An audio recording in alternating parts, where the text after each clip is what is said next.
Kalau gue bandingin sama sepatu basket dengan harga retail 400.000 ke bawah yang selama ini udah pernah gue review, ini jelas yang terbaik.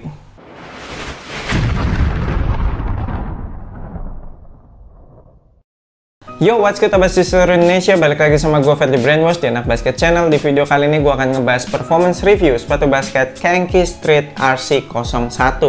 Kita mulai dari traction. Untuk di lapangan indoor yang bersih, nggak ada masalah sih, menggigit dengan sangat baik. Meskipun nggak perfect, masih berasa kayak ada slip-slipnya gitu.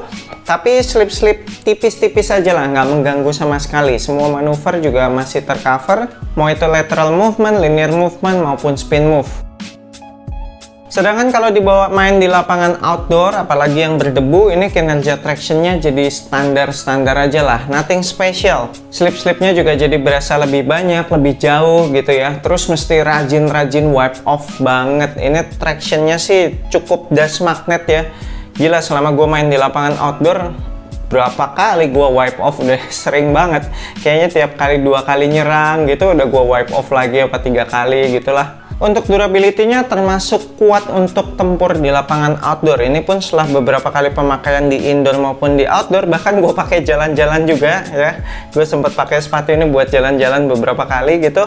Ini traction pattern-nya kalau gue dorong-dorong sih masih pada keras-keras, masih pada dalam-dalam juga. Nggak kelihatan ada yang somplak, nggak ada yang terkikis, botak gitu ya. Semua traction pattern-nya masih dalam kondisi yang prima. Cuma karena dia pola tractionnya tuh dempet-dempet ya, jadi banyak nyimpen kotoran ataupun kerikil. Jadi abas kalian tuh mesti rajin-rajin bersihin kalau setelah pakai di lapangan outdoor, supaya kinerja tractionnya bisa tetap baik.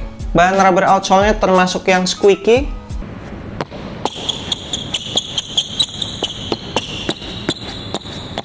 Heel to toe transitionnya termasuk smooth, bagian heelnya udah dibuat rounded, bagian forefoot juga dibuat rounded. Keseluruhan materialnya termasuk gampang ngeflex ya. Heel to toe transition yang smooth, terus bobotnya yang ringan, sangat mendukung buat abas kalian ngegas tuh untuk akselerasi, untuk yang hobi main cepet. Next untuk cushionnya, well cushionnya bisa dibilang standar lah ya untuk sepatu basket lokal, terus juga harga 400 ribuan. Udah termasuk oke sih sebenarnya dengan cushion kayak gini, softnya dapat gitu ya, terus ada sedikit bouncy-nya juga. Setup cushion di bagian heel tuh berasa cukup tebel, terus di bagian forefoot-nya itu menipis tuh. Ditambah lagi dengan adanya insole yang cukup tebel, itu bikin step in comfort-nya enak. Cuma sayangnya insole-nya ini cepet kempes, cepet bottoms out. Meskipun ini bukan termasuk cushioning yang responsif, masih berasa ada delay-nya. Tapi berhubung court feel-nya dapet banget nih, ini bagian forefoot-nya sih berasa tipis gitu sih cushioning-nya, berasa dekat dengan tanah. Ini masih cocok sih untuk gocek-gocek. Kemudian kalau untuk impact protection-nya standar aja lah. Kalau buat para young bloods yang masih muda-muda atau yang dengkulnya masih pada sehat, ini sih impact protection-nya cukup-cukup aja. Tapi kalau buat abas kalian yang mungkin usianya udah lebih tua gitu ya, terus juga pernah punya histori cedera lutut, pastinya berasa kurang ini impact protection-nya. Next untuk materialnya, bisa dibilang enak sih ini upper materialnya, termasuk zero break-in time. Dari awal penggunaan itu udah langsung lentur mengikuti pergerakan, nggak ada yang kaku-kaku. Kemudian secara breathable-nya juga masih termasuk breathable sih ya. Selama gue main pakai sepatu ini nggak pernah berasa overheat sih kaki di dalam sepatu ini. Cuma memang upper materialnya ini berasa terlalu lentur. Nanti akan gue bahas lebih lanjut lagi, ini ngefeknya ke support. Untuk material tali sebenarnya aman sih, material tali kayak gini nih cukup ikat satu kali, nggak gampang lepas-lepas. Cuma karena ini sisanya kepanjangan banget, jadinya ya udahlah gue ikat double aja biar nggak panjang-panjang banget. Untuk padding lidahnya menurut gue kurang tebal, masih termasuk tipis. Jadi kalau abas kalian ngikat tali sepatu yang paling atas nih terlalu kenceng, itu berasa ngeganjel tuh di pergelangan kaki depan, kurang enak. Untuk padded collarnya juga pas-pasan aja lah, ada paddingnya tapi bukan yang sampai tebel, nggak yang padat gitu, berasa kempes. Jadi ya sekitaran pergelangan kaki sih udah termasuk nyaman, tapi ada masalah heel slip sedikit di bagian belakang. Nggak sampai parah sih ya, tapi adalah dikit. Next untuk fitnya, kalau gue sih ngelihat sizing Europe-nya aja, jadi gue biasa pakai Nike kan Europe 43 tuh. di sepatu Kenki ini gue juga pakai Europe 43. Cuma memang kalau dilihat dari US sama sentimeternya, ini US size-nya naik nih kalau dibanding Nike. Jadi biasanya kan Euro 43 tuh di Nike US 9,5. Di Kenki ini US 10. Sentimeternya juga sama, 28 cm. Itu emang sentimeternya kayak US 10 tuh. Jadi ini emang berasa kayak sepatu Nike size 44 sih ya. Cuma pas kemarin gue cobain di booth-nya, pas gue nyobain downsize ke size 42, itu berasa ngepas banget sih ya. Gue takutnya malah nggak enak pas main, karena gue juga bukan tipe yang demen one-to-one fit ya. Jadi kalau abas kalian memang demen yang one-to-one fit, mungkin bisa downsize nih di sepatu ini. Kalau dengan true to size, sisa ruangan di bagian ujung toe memang agak banyak sih. Ada sekitar 1 jari telunjuk gitu, yang berarti sekitar 1 sentian gitulah. Udah gitu bagian atas toe boxnya agak bubbly jadinya, karena gue ngiket tali sepatunya kan kenceng banget tuh untuk ngejar lockdownnya. Jadi memang agak ada ruang kosong gitu sih di bagian atas toe boxnya. Sedangkan kalau buat samping kanan kirinya gue sih berasa pas-pas aja ya. Lanjut ke lockdownnya, lagi-lagi standar aja, nggak berasa ngelock meskipun gue udah ikat tali sepatunya sampai kenceng banget. Tapi kaki tuh masih berasa bisa bergerak-gerak gitu di dalam sepatu ini.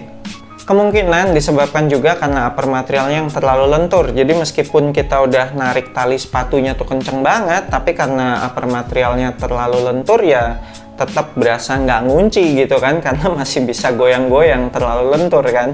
Tapi gue apresiasi ada salah satu penggunaan material sintetik nubak di lacing sistemnya. Bagian sintetik nubak itu ya abas kalian, kalau abas kalian udah ngencengin tali sepatunya, itu udah nggak bakal kendor lagi, kayak dikunci gitu sama material nubaknya ini.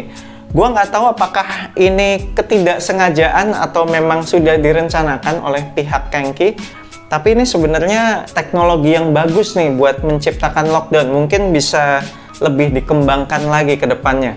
Next, untuk supportnya cuma ada sedikit masalah di lateral supportnya. Jadi lateral supportnya itu masalahnya gara-gara upper materialnya tadi sih yang terlalu lentur. Padahal kalau gue lihat sebenarnya tuh faktor-faktor pendukungnya udah ada nih, kayak ada overlap midsole gitu ya. Ini tuh kaki kita sebenarnya ada sedikit di belakang midsole ini gitu. Terus juga ada TPU plastik nih yang menjalar di seluruh bagian lateral. Itu sebenarnya juga udah ngebantu banget.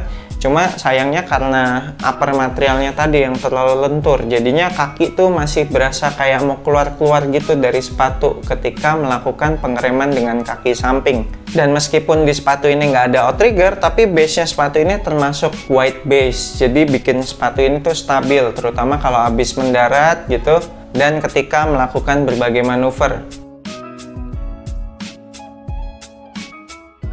Udah sisanya aman sih, kayak support bagian depan itu ada overlap outsole, tinggi banget lagi overlap outsole-nya, terus ada sedikit fuse overlay di bagian samping dalam sehingga menahan kaki ketika gue melakukan pengereman dengan kaki depan.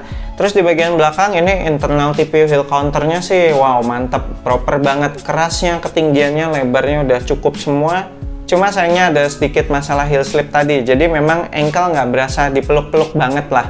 Kemudian secara torsional support menurut gue juga udah cukup memadai meskipun nggak ada shank plate di sepatu ini, tapi digantikan dengan material TPU plastik yang ada di sekitaran sisi lateral ini. Sehingga bikin sepatu ini tuh lebih rigid gitu, nggak gampang dipelintir-pelintir. Masih bisa sih, tapi kayak butuh effort lebih gitu.